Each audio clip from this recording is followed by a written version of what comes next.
Boa noite a todos. Bem-vindos à Casa Espírita do Especé. Vamos dar início à apresentação da nossa amiga, grande amiga, que nos vai trazer grandes reflexões.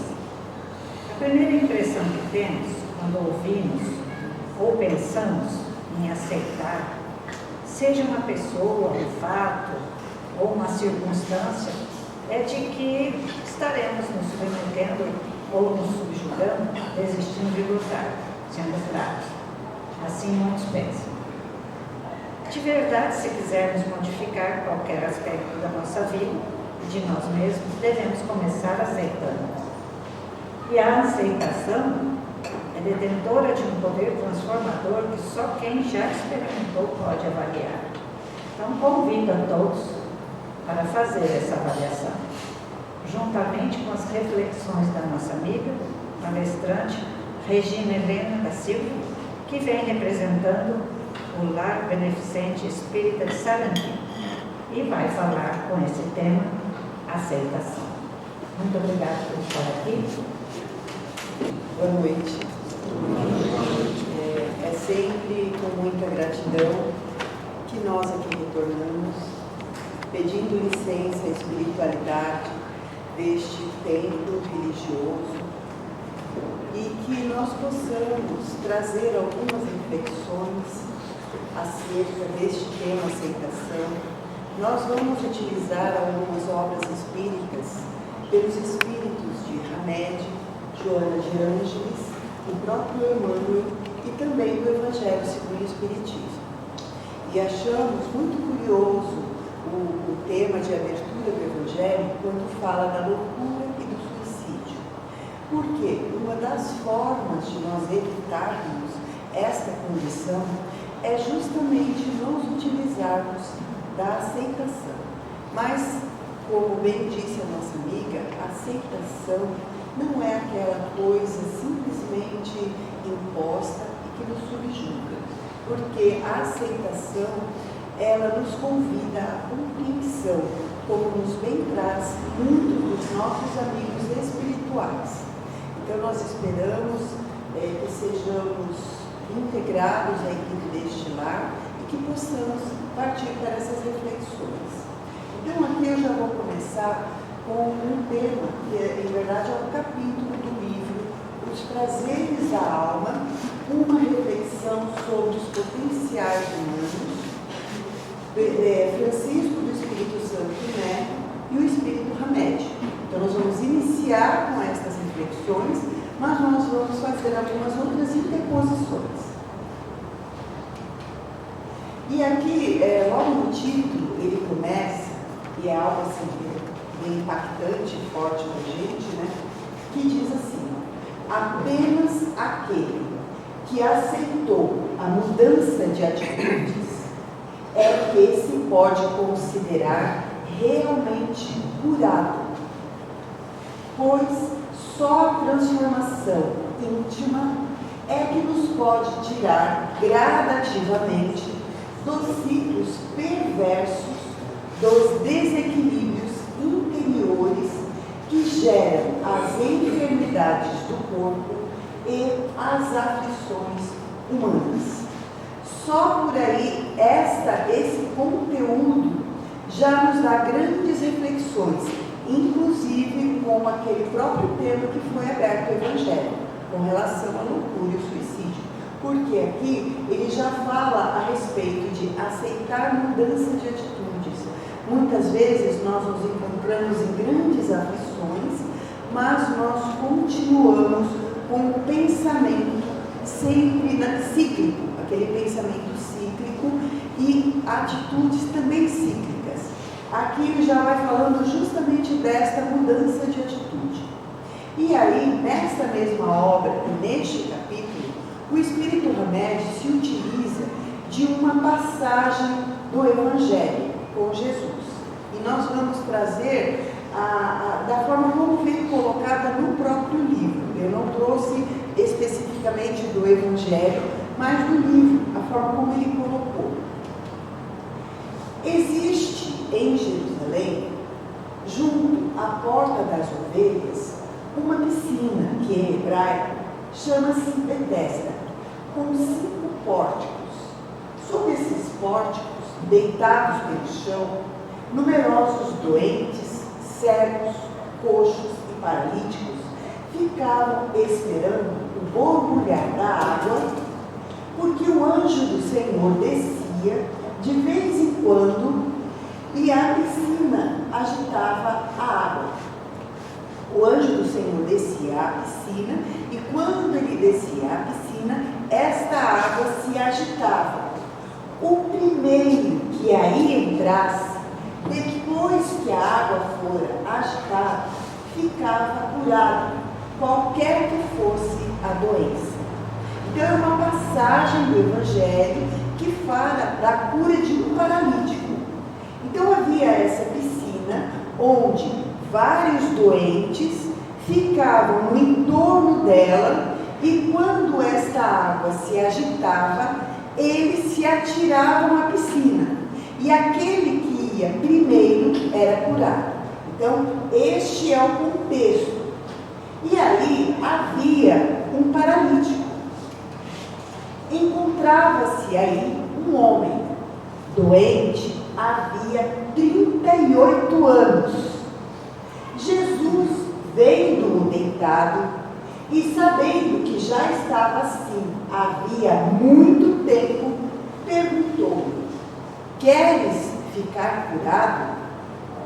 Parece meio estranho, né, a gente começar com esse tema para falar justamente de aceitação, porque quando a gente pensa um homem que estava numa condição como essa, há 38 anos, há 38 anos ele vai até aquele local, aguardando, então a gente imagina que ele já esteja praticando a aceitação. Mas Jesus pergunta para ele: queres ficar curado? E é uma pergunta muito curiosa, não é mesmo? Porque ele estava lá, ao lado da piscina, há 38 anos, e Jesus faz uma pergunta dessas. Por óbvio, nós acreditaríamos que ele iria responder: é óbvio que eu quero me curar. Eu estou aqui nessa tentativa. Mas o que é que ele responde? Respondeu-lhe o enfermo: Senhor, não tenho quem me jogue na piscina. Quando a água é agitada, ao chegar, outro já desceu antes de mim. Ou seja, ele estava dizendo: eu estou aqui, mas eu não consigo chegar até lá, porque outro já foi na minha frente. E eu não tenho quem me leve até lá. E aí, o Espírito Hamed vai trazer algumas reflexões bastante duras. Aí eu já vou colocando: olha, o Espírito que trouxe. E eu só estou aproveitando a fala dele. E que vale para todos nós, inclusive para mim. Porque nós estamos nesta luta também. Então ele diz o seguinte: bom, disse-lhe Jesus, antes de chegar àquela frase: levanta-te, toma o teu leito e anda. Imediatamente o homem ficou curado, tomou o seu leito e se pôs a andar. Agora vamos ver o que Hamed nos diz. E é um texto que talvez vocês não consigam ler por causa daqui, mas o que não importa é o que a gente vai trazer e refletir no entorno. Quando alguém é abordado assim, quando alguém é abordado dessa forma, o que acontece? Ele estava lá há 38 anos aguardando para que ele pudesse ser curado. Quando alguém é abordado assim e responde: Senhor, não tenho quem me jogue na piscina. Ao chegar, outro já desceu antes de mim. E Hamed diz: presume-se que essa criatura se sente vítima de um destino cruel e completamente impotente diante da existência. Quem assim se posiciona não se admite responsável. Quem assim se posiciona não se admite responsável por suas desditas e sempre acusa os outros ou as circunstâncias por não se sentir feliz ou sadio. palavras duras de Hamed. Porque quando ele coloca isso, ele não está se apiedando daquela criatura. Mas como Jesus não perdia uma única oportunidade para nos ensinar, para que nós refletíssemos acerca dos nossos próprios posicionamentos diante da vida, então esta afirmativa é bastante dura, porque ele está dizendo, olha, quando Jesus pergunta a ele, queres ser curado? Ele não tinha que dar nenhuma desculpa. Eu quero agora, imediatamente. Mas o que ele faz? Ele começa dando desculpas. Então, a cura dele não havia se operado ainda, porque ele ainda não tinha tomado para si a atitude. E esse estado de paralisia, embora no texto venha trazendo como se essa paralisia dele fosse uma paralisia física, nós podemos pensar que esta paralisia é uma paralisia mental, é uma paralisia consciencial, é uma paralisia por acomodação, por alguém que não tomou para si as rédeas da própria vida, independente das circunstâncias em que estejamos colocados. Então, quando ele diz isso, ele fala, olha, ele joga a culpa para terceiros. Muitas vezes, nós nos envolvemos em situações em que nós somos, de fato, prejudicados por terceiros. Mas, ao invés de nós estarmos jogando a culpa, ou então atribuindo a outro a culpa pelas nossas desditas, nós devemos olhar para nós e perceber o que é que eu tenho que aprender com esta circunstância, ou o que é que nas minhas condições eu posso realizar, mesmo estando nessa condição de paralítico. O próprio Chico Xavier muitas vezes se dizia um verme, ele se dizia rastejante, mas ele também dizia que apesar de ser um verme e rastejante, ele rastejava para frente. Então não importa a condição que nós estejamos, se eu estiver nessa condição de rastejante, que eu faça para frente, que eu não estacione e que eu não culpe a outros pela minha condição, porque eu posso realizar alguma coisa. E aí ele continua, porque ele acusa outros por ele não se sentir feliz. Mas a felicidade é algo íntimo, é algo interno, não é algo que alguém entrega de bandeja, porque a felicidade, ela é um reino que nós construímos dentro de nós, não é o outro quem faz isso conosco. Então eu não posso acusar o outro porque eu não sou feliz. Não depende do outro, depende de mim, da forma como eu encaro a vida. E aí ele continua, são indivíduos que nunca conseguem falar de si mesmos para expor e refletir sobre seus atos, pensamentos e emoções. É interessante quando coloca falar de si mesmos. Muitas vezes, em alguns atendimentos fraternos, o que a pessoa precisa é apenas de um ouvido. Porque a pessoa precisa expor, ela precisa falar. Porque quando eu estou falando, quem ouve primeiro sou eu mesma. Quando eu estou falando aqui, quem está ouvindo primeiro sou eu mesma. Então, quando eu estou falando, quando eu estou expondo, muitas vezes, nesse momento, eu já vou fazer as minhas reflexões. E várias vezes, não foram poucas, pessoas, quando começam a expor as suas dificuldades, às vezes, nessas reflexões, ela por si só já diminui o o tamanho do seu problema, só pelo fato de expor, de ter alguém ouvindo. Ela já se dá conta e às vezes até encontra a solução sozinha, na reflexão da própria exposição.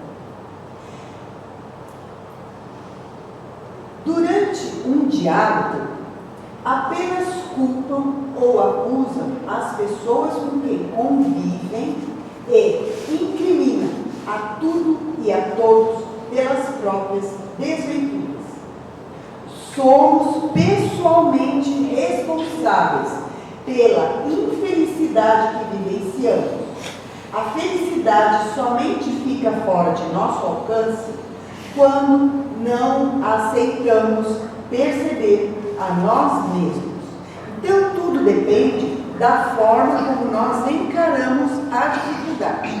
Eu recordei agora de uma situação que eu estava conversando ainda hoje com a minha irmã. E aí, uma situação que acho que alguns já até ouviram essa história, que é muito comum a gente ouvir no meio corporativo, que fala de um vendedor de calçados. Ele é encaminhado, ele é enviado pelo patrão dele a uma cidadezinha distante para vender calçados. E chegando nesta cidade, ele percebe que as pessoas têm o hábito de andar descalças. Aí ele liga para o patrão e fala: olha, eu estou voltando porque aqui não vai dar. O povo daqui só anda descalço. O hábito deles é andar descalço. Aqui a gente não vai vender nada. E aí ele volta. Mas aí o patrão manda um outro vendedor. E esse outro vendedor encontra a mesma situação na cidade. Só que quando ele chega, imediatamente ele liga para o patrão e diz: dobra a produção. Nessa cidade ninguém tem calçado, eu vou arrebentar de vender. Ou seja, os dois encontraram a mesma situação.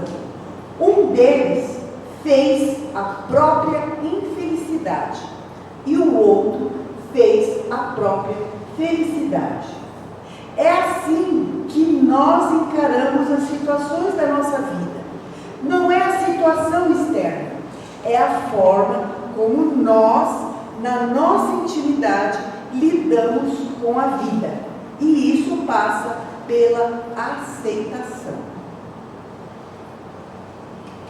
Aqui nós trouxemos um texto, um pedacinho que eu tirei do livro Libertação pelo Amor, do Divaldo Franco e Joana de Ângeles, que o capítulo se chama justamente Aceitação.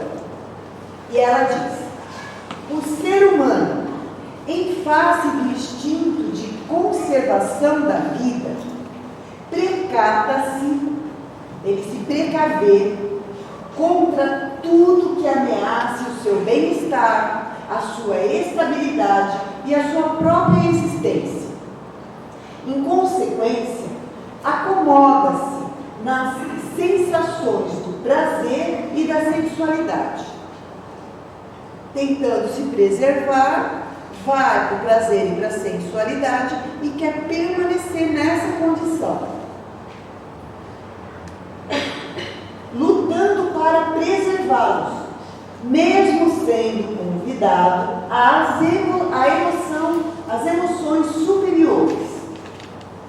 Diante das ocorrências imprevistas ou dos próprios fenômenos existenciais inevitáveis, ao processo de desenvolvimento, então olha só, reluta em aceitá-las. Olha só o que ela traz. Então nós nos acomodamos nessa condição, mas às vezes acontecem algumas situações que são imprevistas, mas algumas delas são próprias do nosso processo de desenvolvimento. E aí nós vamos encontrar a própria lei de trabalho que nós estudamos lá no Livro dos Espíritos, que fala: nós temos necessidade do trabalho. E por quê? para que nós possamos desenvolver a nossa inteligência, para que nós possamos desenvolver o nosso intelecto. Por quê? Porque por meio do desenvolvimento da inteligência é que nós vamos acessar as leis divinas que estão em nossa consciência. E lá no Evangelho segundo o Espiritismo, nós também vamos encontrar a instrução dos Espíritos quando diz: Espíritas, amai-vos, eis o primeiro mandamento, e instruí-vos, eis o segundo mandamento. Ou seja, a instrução, ela não se dá somente pela leitura, a instrução se dá também pelo trabalho, porque é no trabalho que nós aprendemos a realizar e desenvolver o nosso intelecto. Então, quando ele fala desses processos de desenvolvimento inevitáveis, ou melhor, os próprios fenômenos existenciais inevitáveis ao processo de desenvolvimento, ele faz parte desse nosso processo evolutivo. Então, estas dificuldades que nos surgem, elas fazem parte desse processo também. E aí, ainda coloca, reluta em aceitá-las. É muito comum nós vermos, né, muitas pessoas deprimem ao final do dia de domingo, porque segunda-feira é dia de trabalho, então a pessoa já começa a deprimir. E sexta-feira o povo já começa, sextou, porque terminou o trabalho. Enquanto nós não aprendermos a valorizar o nosso próprio trabalho, ele vai ser um peso que nós carregamos. Enquanto nós não enxergarmos, independente do trabalho que seja, enquanto nós não enxergarmos aquilo como uma fonte para o nosso desenvolvimento espiritual, ele vai continuar sendo um peso. Porque nós não estamos aceitando aquilo que estava no nosso planejamento reencarnatório para a nossa evolução, para o nosso crescimento espiritual. E aí ele continua: o homem, o ser humano, aturde-se passando as reações da ira e da raiva quando defrontado por problemas, crendo-se injustiçado e na aceitação, mas complicando a própria situação. Ou seja, quando eu não aceito, quando eu rejeito, quando eu recebo com raiva e com ira, eu jogo uma carga ainda mais pesada sobre os meus ombros. Então aquilo que eu poderia estar carregando de forma mais leve, fica mais pesado. A rebeldia, às vezes, se faz tão grave que opta por condutas desesperadas para evitar a aflição, resvalando em transtornos a se somarem ao desconforto existente, gerando situações muito mais difíceis de serem suportadas. E entre estas condições estão também a loucura e o suicídio, que foi justamente aquilo trazido no início do Evangelho. Então, muitas vezes, por esta nossa rejeição, por esta nossa revolta, por esta nossa rebeldia, nós acabamos por complicar ainda mais os quadros a que somos chamados vivenciados. Aqui eu trouxe um texto que ele faz parte de um estudo, de um livro de uma psiquiatra. Aqui está bem pequeno. Elisabeth Huber, uma psiquiatra suíça. Ela trouxe esse painel, ela traz falando a respeito das fases do luto. Então ela fala de cada uma das enfrenta, que normalmente se enfrenta. Ali, ela também diz que não necessariamente as pessoas passam por todas essas fases, mas que foram identificadas e que muitas vezes acontece nessa sequência, né? Mas não necessariamente. Só que o que acontece?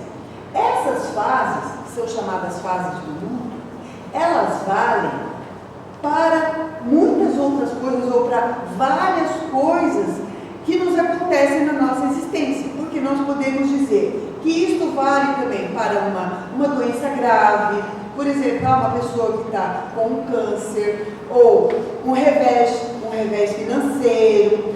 Então, para várias situações, isso também se aplica. Por quê? Ela vai dizer, né? Ela coloca como exemplo, né? Como se começou uma chuvinha, né? E aí, a primeira fase é da negação. E aí ele coloca assim, frescura, isso passa logo. Então, aqui ela coloca dessa forma, mas é como assim, uma pessoa perdeu, né, que a gente não perde ninguém, perdeu um familiar, faleceu alguém na família, alguém muito próximo, ou ficou sabendo do diagnóstico de uma doença grave. A primeira coisa que a pessoa faz é a negação, mesmo com relação à morte de alguém. Ela nega, ela não quer falar a respeito, ela não quer saber disso. Então, a primeira fase é a negação. Eu me recordo de uma amiga, que eu trabalhei há alguns anos atrás, e que era um casal bem jovem, ela não tinha um filhinho, e aí ela teve uma filhinha que tinha síndrome de Down. E era um quadro totalmente diferente, porque, segundo ela própria disse, na maioria das vezes, o que se dava, né, é que para que tivessem uma criança com síndrome de Down, era muito comum em casais com mais idade. E no caso dela, não, eles eram jovens. Mas ela falou justamente destas fases. Ela falou justamente dessas fases, que no início é a negação. E aí, então começa, não aceita, rejeita, e isso se dá também com muitos dos nossos problemas, muitas das situações, problemas no lar, problemas, um divórcio. Então isso se aplica a qualquer problema. Na sequência ela coloca raiva, continua chovendo, e aí fica assim, e agora? Fiz tudo errado, e sente muita raiva, e começa a odiar Deus também. E depois, né, primeiro aquela raiva, se rebela contra Deus, eu não aceito Deus, não quer saber nem de ouvir falar em Deus, de religião nem se fala. Então entra nesse quadro de raiva. Mas depois, outra fase é a fase da barganha. Aí começa a querer fazer troca. Meu Deus, se eu fizer tal coisa, começa a fazer promessa, começa a fazer caridade, começa a fazer tudo quanto é troca. É a fase da barganha. Fala assim, não, eu faço isso, mas você cura o fulano. Não, ele está lá internado, aquele estado grave, está quase morto, mas a gente vai fazer uma troquinha aqui e aí você salva ele para mim. Fase da barganha. Como eu posso mudar essa situação? E depois vem outra fase, a fase da depressão. Na fase da depressão, assim, caiu a ficha. E agora? Não dá para mudar, a situação é essa mesma, é a vida. Não há o que fazer. Aí onde a pessoa vai, afunda de vez. Mas a última fase é justamente a aceitação. E aqui, nas gravuras, o que mostra? Começou a chuvinha começa a apertar e a água vai subindo. Aqui, na depressão, ela vai subindo e se subir mais um pouquinho a pessoa se afoga. Mas aqui a água subiu tanto só que na aceitação ele sai nadando. Ele toma posse de si mesmo. Eu vou resolver esse problema de alguma forma. Aceitação. Por isso que a gente diz que essas fases, elas não são somente do luto. Elas valem para qualquer situação da nossa vida. Aí a gente sai nadando. Tá? Agora vamos para Jesus. Por quê? Ele avisou essas coisas para a gente. Ele falou: tomai sobre vós o meu jugo e aprendei de mim, porque sou brando e humilde de coração. O que ele está dizendo? Aceitação. E encontrareis descanso para as vossas almas, pois o meu jugo é suave e o meu fardo é leve. O jugo ele era utilizado parelhando os bois para poder, passar o arado na terra. Então colocavam-se 2 bois. Eu falei, eu vou pesquisar isso aqui, porque teve um dia que um amigo meu estava falando, eu falei, gente, que coisa incrível. Não podia ser outra palavra melhor. Por quê? Quando eles vão emparelhar os 2 bois, eles não pegam um boi e uma mula. Eles não pegam um boi forte e o outro magrinho. Não, os 2 têm que ter a mesma estrutura. Mas também, eles se utilizavam disso, eles pegavam um boi mais experiente e o outro inexperiente, que ia aprender a fazer o serviço com o outro. Então era algo desse tipo de madeira, que prendia um e o outro, e os 2 iam andando juntinho. Olha o que Jesus está dizendo para a gente. O meu jugo é suave. Ou seja, eu estou aqui do teu lado e vou pôr você aqui do meu lado, e nós vamos caminhar juntos. E esse jugo aqui, ele está dizendo que nós temos estrutura para carregar junto com ele. E ele é experiente. Ele é tão experiente que ele vai ao nosso lado mostrar como é que nós vamos trilhar o nosso caminho, como é que nós vamos cultivar a nossa sementeira. E ele ainda fala que ele é suave e o fardo é leve. E o fardo é leve por quê? Porque ele é na medida que eu posso carregar. Porque quando eu aceito o meu fardo, o fardo que eu carrego é aquele que eu me comprometi e que eu tenho estrutura para carregar. Ou seja, esse boi tem estrutura para carregar esse fardo. Não botaram um fardo mais pesado nas costas de ninguém. Quando eu começo a jogar culpa no outro, aí ele pesa porque eu não estou carregando meu fardo. Ou melhor, eu estou colocando coisa que não deveria. Enquanto eu não aceitar que este é o meu processo de redenção, de ajuste com a lei e de progresso, esse fardo vai ser pesado e ele não vai ser suave. E aí o Emmanuel vem falar, aqui é no Evangelho segundo o Espiritismo, né? No Evangelho segundo o Espiritismo, nós temos também 2 ferramentas para aprendermos a aceitar: obediência e resignação, que são 2 virtudes companheiras da doçura e muito ativas. Ou seja, isso está diretamente relacionado com a aceitação. São 2 virtudes muito ativas: obediência e resignação. A obediência é o consentimento da razão. E a razão é o cerne da inteligência. O cerne é o miolinho da inteligência. A obediência, ela não é aquela aceitação cega. A obediência é a aceitação com o uso da inteligência, com o uso da razão, com o uso da consciência. Porque eu só consciência com a inteligência e buscando os conhecimentos.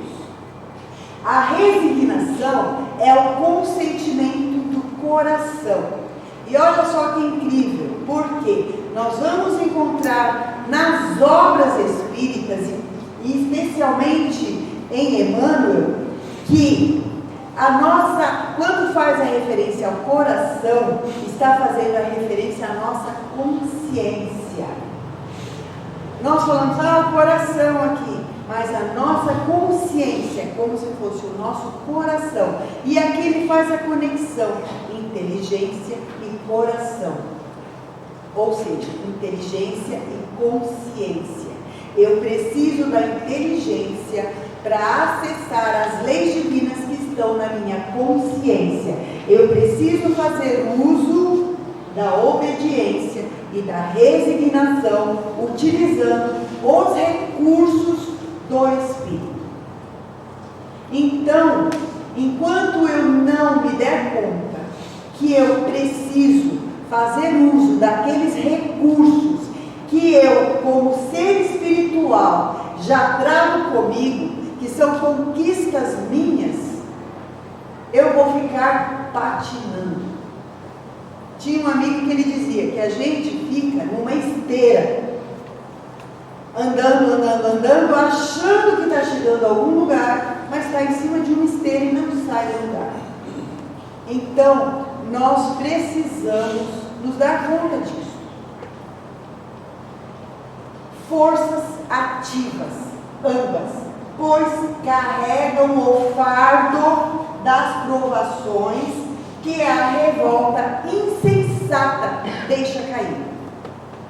Então a revolta é sempre um fator extremamente negativo.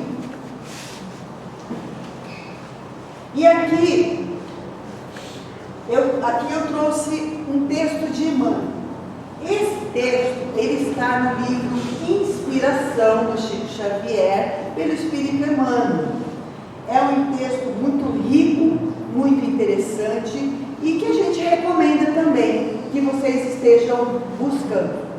E ele diz assim: a aceitação construtiva será sempre, talvez, mais da metade dos ingredientes de solução de qualquer dos problemas que porventura te aflijam. Olha só, gente, ele já fala que a aceitação por si só já está resolvendo metade dos problemas que nos afligem. Então, qualquer problema que nós estejamos, a partir do momento que eu aceite, vou encarar esse problema, eu já resolvi metade dele. Dizemos construtiva, porque não se trata de calma e inoperante. Olha lá, obediência e resignação. Não é algo inoperante, são virtudes ativas.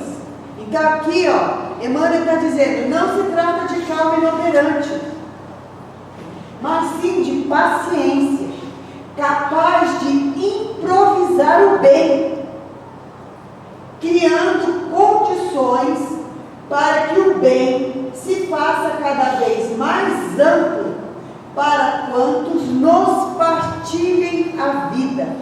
Quando eu aceito, eu diminuo o peso da revolta, o peso da dor, o peso da rebeldia, e tudo isso reverbera no meu entorno, reverbera na minha casa, no meu trabalho, com os meus amigos. Quando eu aceito, eu distribuo o bem ao meu entorno, porque eu não estou aumentando a carga e nem está respingando em mais ninguém. Reflitamos nisso e não recuses as dificuldades e provas que não possamos afastar ou remediar. Aí tem aquele ditado que diz: Senhor, dai-me força para mudar aquilo que eu posso mudar e aceitar aquilo que eu não posso aceitar, aquilo que eu não posso mudar. É isso que ele está dizendo.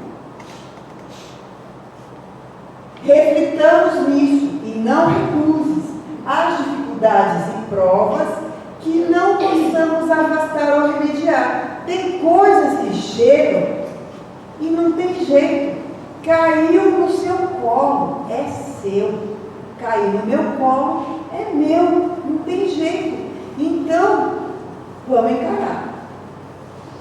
Antes de recolhermos ao berço terrestre, na vida maior, escolhemos ou somos induzidos a escolher o tipo de experiência das quais temos necessidade para melhorarmos ou promovermos a planos mais elevados.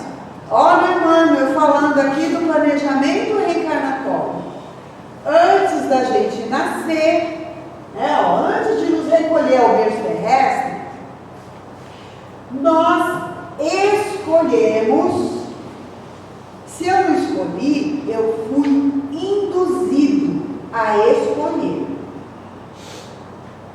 Aí, por que eu fui induzido? Porque por mim mesmo eu não queria, mas com aquela equipe que analisa as minhas condições e o que eu necessito para o meu reajuste com a lei e para o meu progresso, então, algumas dessas provas eu já tinha escolhido ou sido induzido a escolher para me promover a planos mais elevados. O que é me promover a planos mais elevados? É me elevar espiritualmente. Porque essa nossa jornada, nessa nossa trajetória, nós evoluímos. Ninguém vai permanecer estacionário, nós vamos permanecer por algum tempo. Mas chega um momento que o que eles fazem? Eu estou muito acomodado, eles fazem o quê? Nos induzem a escolher o tipo de experiência que vai nos tirar daquela estagnação que a gente se encontra. Ou seja, vão dar um chute na gente para a gente avançar. Nós vamos ter que sair do lugar de qualquer forma. Então, às vezes, algumas dessas situações que nos surgem, elas vêm justamente para nos tirar da acomodação. Elas são necessárias. Diante disso, busca os recursos precisos, a harmonização de tudo que te interessa, à paz e ao bom ânimo, para o desempenho das tarefas que a vida te atribui. Mas não te proponhas a destruir os meios de que careces, de que necessitas, para que te sintas mais eficiente na construção geral. O que é isso aqui? Às vezes me surge uma dificuldade e aí eu preciso de alguns recursos. Só que aí eu me nego a buscar esses recursos. É isso que ele está dizendo. Não destrua os recursos que te surjam. Porque às vezes vem um amigo lá para me ajudar, vem alguma situação para me ajudar, e aí eu entro na depressão e não aceito ajuda nenhuma. Aquilo que está dizendo, não destrua o auxílio que você precisa, aceita o auxílio. Se trazes algum órgão doente, procura recursos para tratá-lo convenientemente. Ou seja, eu estou com uma doença grave, uma doença séria, eu vou procurar os recursos. Como se torna indispensável. Mas, se a moléstia é irreversível, se não tem jeito, admite-a com paciência, aceita, nos domínios do próprio corpo, consciente de que ela terá função específica na preservação da tua paz. Ou seja, ela podia estar lá no meu planejamento reencarnatório e é necessário que eu passe por essa situação, inclusive para uma depuração do meu perispírito. Às vezes é um extravasar de energias doentes e que são necessárias. Protege o próprio lar contra perturbação e desarmonia. Mas, se a tua ação não surte efeitos, aceita a casa em que vives por tua escola de regeneração e amor. Às vezes, nós estamos colocados numa condição muito difícil no nosso lar. E por mais que a gente lute, por mais que a gente tenta, a situação não muda. Então, aceita a situação por escola de regeneração. Por algum motivo que eu desconheço e que nem preciso saber, porque se a gente se analisar, nós vamos saber que no passado nós não éramos melhores do que hoje. Se a lei de progresso, no passado eu não era melhor do que eu estou agora. Então, por algum motivo, eu fui o causador de toda essa situação que se encontra e que eu tenho que me deparar com aquilo. Então, essa é a minha escola de regeneração e de amor. É a minha oportunidade de aprender a amar aqueles que estão no meu lar e que eu tenho grandes dificuldades. Educa o parente difícil, como puderes. Entretanto, se esse mesmo familiar prossegue difícil, se ele continua naquela trajetória, se eu não consigo fazer nada por ele, se ele não aceita auxílio, abraça-o tal qual é, para que aprendas tolerância e humildade. Ou seja, eu não posso fazer nada por ele, mas então eu vou aproveitar aquela situação para aprender algo para o meu próprio crescimento. Já que ele está colocado ali, eu não posso fazer nada por ele, então eu vou fazer por mim, para o meu crescimento moral e espiritual. Rebeldia complica os melhores planos da vida. Não adianta se rebelar, a gente só aumenta o peso da nossa carne. Acolhe as tuas dificuldades quando não consiga extingui-las, sanando-as pouco a pouco, sob o esforço de tua energia serena.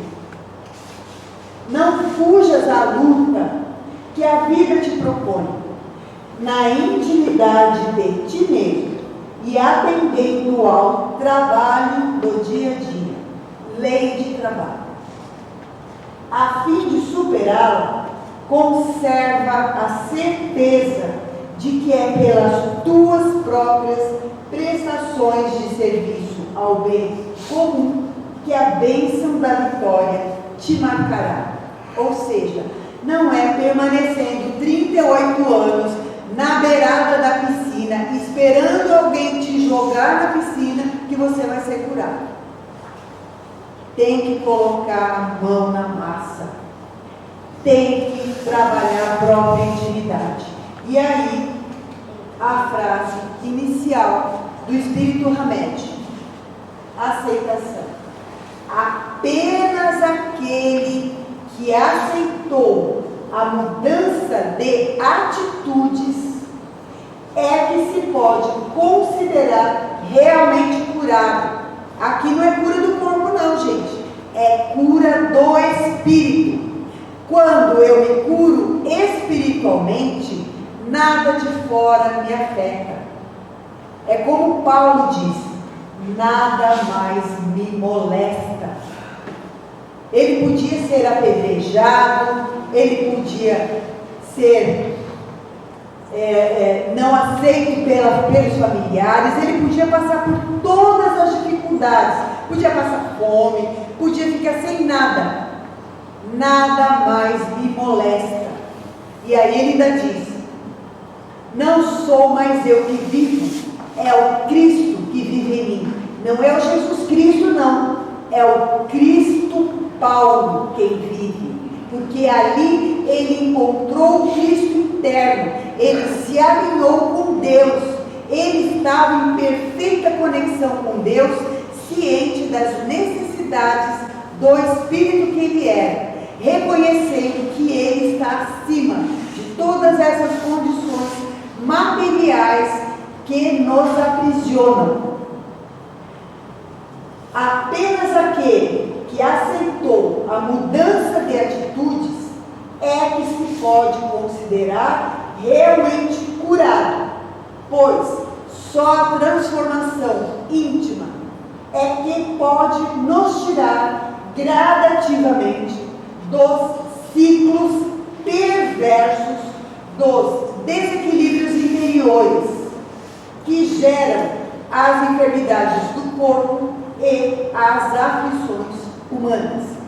A aceitação não é uma aceitação gratuita, é uma aceitação consciencial, reconhecendo o ser espiritual que eu estou vivendo nas experiências materiais, e essas questões materiais estão para que eu aproveite para o meu crescimento, para o meu progresso, não importam quais sejam as dificuldades que se apresentam.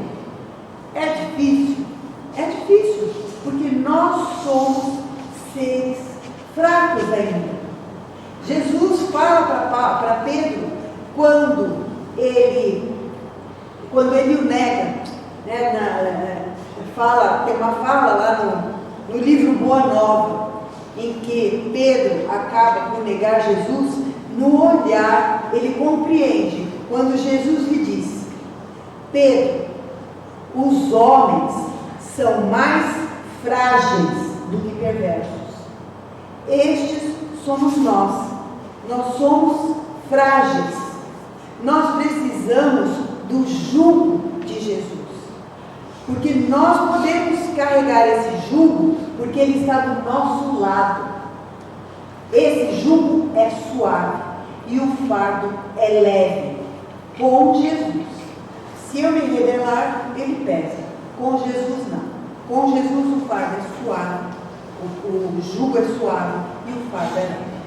Então é isso, gente. Então reflitamos a respeito das circunstâncias das nossas vidas. Nós todos que estamos aqui, ainda encarnados, no mundo de provas e expiações em transição, nós sabemos bem o que são essas dificuldades, mas nós não estaríamos encarnados neste momento se isso não fosse necessário para cada um de nós, aqui presente e presente no próprio planeta. Muito obrigada.